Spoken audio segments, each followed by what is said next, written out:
કચ્છમાં લગ્ન પ્રસંગે વધુ ભીડ એકત્ર કરતા ફરિયાદ દાખલ કરવામાં આવી છે। ભુજના વડઝર ગામે યોજાયા હતા લગ્ન, મંજૂરી કરતા વધુ લોકો આવતા ફરિયાદ દાખલ કરવામાં આવી છે। તો એપિડેમિક અને ડિઝાસ્ટર એક્ટ હેઠળ ફરિયાદ દાખલ કરાઈ છે।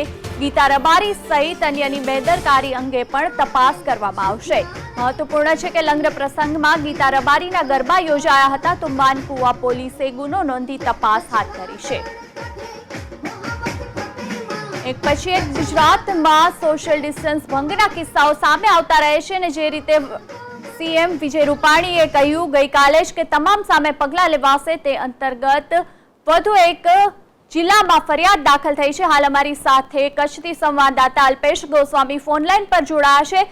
અલ્પેશ, જે રીતે વડઝરના દ્રશ્યો સામે આવ્યા છે, સરપંચ સહિતના લોકો સામે ફરિયાદ થઈ છે, શું છે વધુ માહિતી અને શું છે વધુ અપડેટ? ચોક્કસથી જો વાત કરો તો ભુજ તાલુકાના વડઝર ગામે સરપંચના પુત્રના લગ્ન પ્રસંગ સમારોહ યોજાયો હતો, જેની અંદર જાણીતા લોક ગાયિકા ગીતાબેન રબારી સહિતના વ્યક્તિઓ ત્યાં ઉપસ્થિત રહ્યા હતા અને તે દરમિયાન રાસ ગરબા વખતે કેટલાક લોકો છે તે માસ્ક વગર જોવા મળ્યા હતા અને જે રીતે આ વિડીયો સોશિયલ મીડિયામાં વાયરલ થયા બાદ આખરે પશ્ચિમ કચ્છ પોલીસ દ્વારા સમગ્ર મામલે કાર્યવાહી કરવામાં આવી છે।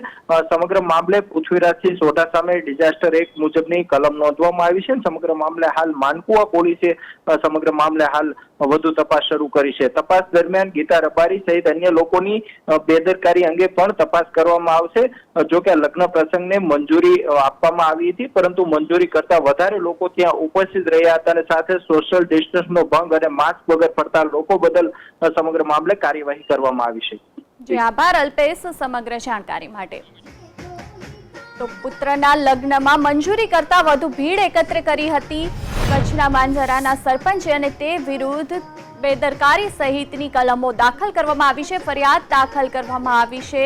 કચ્છના વડઝર ગામના સરપંચ સામે ફરિયાદ દાખલ કરાઈ છે। એટલું જ નહીં, ગીતા રબારીનો ડાયરો પણ યોજાયો હતો, એટલે તેમની બેદરકારીને લઈને પણ તપાસ કરવામાં આવશે। મહત્વપૂર્ણ છે કે દ્વારકામાં પણ ઉદ્યોગપતિને પુત્રના લગ્ન પ્રસંગે પણ ગીતા રબારીનો ડાયરો યોજાયો હતો। કચ્છના સરપંચના પુત્રના લગ્ન પ્રસંગે પણ ગીતા રબારીનો ડાયરો હતો। મહત્વપૂર્ણ છે કે ગુજરાત સરકારના હાલ જે જાગૃતતા અભિયાન છે કોરોનાને લઈને, તેના બ્રાન્ડ એમ્બેસેડર પણ છે ગીતા રબારી અને તેમની ઉપસ્થિતિમાં જ નિયમોનો ભંગ પણ કરવામાં આવ્યો છે, તેથી તેમના લઈને તેમની બેદરકારીને લઈને પણ તપાસ થઈ શકે છે। આપ બંને દ્રશ્યો જોઈ રહ્યા છો, એક કચ્છના છે, બીજા દ્વારકાના છે।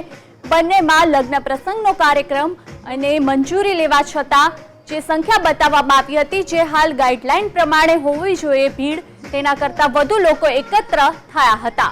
100 લોકોની સંખ્યામાં હાલ લગ્ન પ્રસંગ કરી શકાય છે, તેવું ખુદ ગુજરાત સરકારના ગૃહપ્રધાન પ્રદીપસિંહ જાડેજા પણ કહી ચૂક્યા છે। તેમણે પણ કહ્યું છે કે જો 100 લોકો હોય તો મંજૂરીની જરૂર નથી અને મંજૂરી બાદ પણ 100થી વધુની ભીડ એકત્ર ન કરી શકાય।